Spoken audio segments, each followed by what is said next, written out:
ओम. Doctor C ग देसाई यांनी मराठी ओवीबद्ध अनुवाद केलेल्या मुद्गल पुराणातील परिशिष्ट 1 मधील 897वे पान मी आता वाचणार आहे. मुद्गल पुराणातील या व इतर कथांचे सांगणे असे की विकारांच्या अपप्रवृत्ती परमेश्वराच्या विस्मरणात बळावतात आणि घातक बनतात. म्हणून ईश्वराचे नाम मनात पक्के धरून आयुष्य जगावे म्हणजे सुख आणि निर्विघ्नता आपल्याला प्राप्त होईल. या संदर्भात शेक्सपियरचे हे नाटक बघण्यासारखे आहे. मत्सराच्या विविध छटा शेक्सपियरने या नाटकात फार छान रंगवलेले आहेत. या नाटकातील खलनायक डॉन जॉन नायकाच्या प्रेम प्रकरणात मोडता घालण्याचा बेत करतो तेव्हा त्याचा साथीदार त्याला समजावण्याचा प्रयत्न करतो. यू शुड हिअर रिझन म्हणजे सारासार बुद्धीचे ऐक. यावर डॉन विचारतो, when I heard what remedy it brings. या शंकेला साथीदाराने उत्तर दिले, if not present remedy at least a patient sufferance. म्हणजे दुःखावर तात्काळ इलाज झाला नाही तरी मनशांती तर मिळेल. मुद्गल पुराणातील श्री गणेशाचा पुढचा अवतार एकदंत हा आहे. एकदा च्यवन ऋषींनी मोठा यज्ञ आयोजित केला होता. च्यवन ऋषींना अश्विनी कुमार या भिषक द्वयांनी आपल्या औषधी उपायांनी दृष्टी परत आणली होती. म्हणून त्यांनी यज्ञात अश्विनी कुमारांना मानाचे स्थान दिले होते. बाकी कोणा देवांना या समारंभाचे आमंत्रण सुद्धा ऋषींनी दिले नव्हते.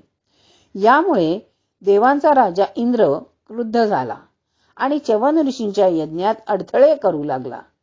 तेव्हा इंद्राचे पारिपत्य करण्यासाठी ऋषींनी आपल्या तपाच्या सामर्थ्याने मद नावाचा महाशक्तिशाली पुरुष निर्माण केला. मदाला कुणाही सजीवाकडून मरण येऊ शकत नव्हते. पण पुढे मद आपल्या शक्तीचा दुराभिमान बाळगून आसुरी वृत्तीचा झाला. मदाला विलसी, लोलूप आणि धनप्रिय असे 3 पुत्र होते. विलास, लोलुपता आणि धनाचा लोभ यातून मद असा बळावतो. मद म्हणजे आत्म्यावर पडलेली गर्वाची भूल. मदात एक प्रकारची मस्ती असते. तेव्हा या मदाला काबूत करण्यासाठी सर्व सृष्टीत निरपराध सत्ता बाळगून निरंतर राहणाऱ्या एकदंत अवतारात श्री गणेश प्रकट झाले. श्री गणेशांच्या निरपवाद सत्तास्वरूपी दर्शनाने मदासुराचा गर्व विरघळून गेला. महानतेच्या प्रकाशात कोता गर्व नष्ट झाला. एकदंत या श्री गणेशाच्या नामाचे स्पष्टीकरण मुद्गल पुराणात खालील प्रमाणे आहे. एकः शब्दः प्रधानार्थो दन्तश्च बलवाचकः बलं प्रधानं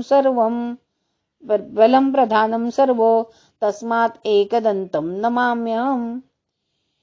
एक हा शब्द मुख्य किंवा मूलभूत या अर्थी योजलेला आहे.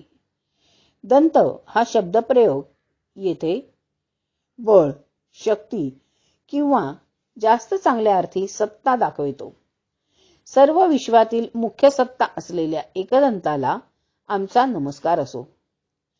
पण असा हा एकदंत आपल्या आयुष्यात आणावयाचा कसा? अनाठायी आसक्ती टाकून आणि परमेश्वरास पूर्णपणे शरण येऊन असे थोडक्यात उत्तर देता येईल. पण प्रार्थना मनापासून आणि नीट अर्थ जाणून करायला हवी.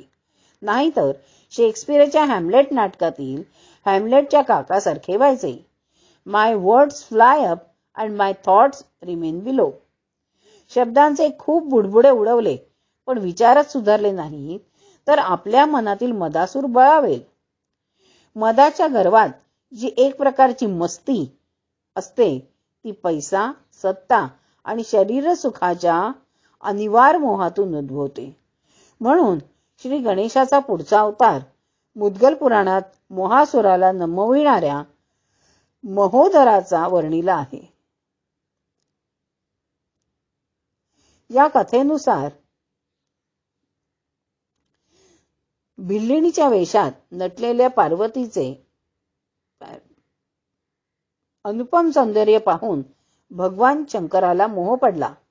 या मोहातून मोहासुराची उत्पत्ती झाली. पैसा, सत्ता आणि देहसुख यांच्या मोहाला कोत्या संकुचित मनाची माणसे बळी पडतात. असा हा मोह प्रगल्भ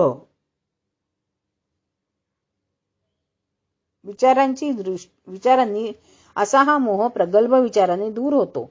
म्हणून मोहासुराला महोदर गणेशाने काबूत आणले असे वर्णन मुद्गल पुराणातील महोदराच्या कथेत केले आहे. असा हा मानवी जीवनातील प्रबळ होऊन घातक ठरणारा राक्षसी मोह शेक्सपियरने आपल्या मॅक्बेथ या नाटकात दाखवला आहे. राजमुकुटाच्या अनिवार्य मोहाने पछाडलेला मॅक्बेथ राज्य मिळवून हाती सत्ता टिकवण्यासाठी एकामागून एक खून करीत सुटतो. पान 897 संपूर्ण.